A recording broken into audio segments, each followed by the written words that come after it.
এখানে একটা হনুমানের মুখের মতন লাগছে না মন্দির, লাইট জ্বলছে ওই দেখো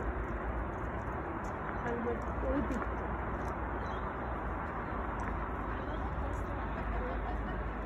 ওই সাইডটা নর্থ সিডনি, এই হারবার ব্রিজটার অপোজিটে।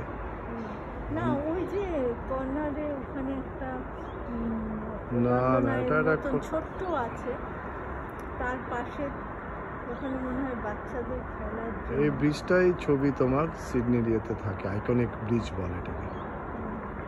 এটা তো আমরা যে আমাদের বাড়িটা থেকে দেখা যায়, সেখান দিয়ে থাকলে সোজা দেখা যাবে, ট্রেন যাচ্ছে উপর দিয়ে। ওই ব্রিজটা ওই নর্থ সিডনি থেকে সাউথ সিডনিতে আসছে ট্রেন এগুলো।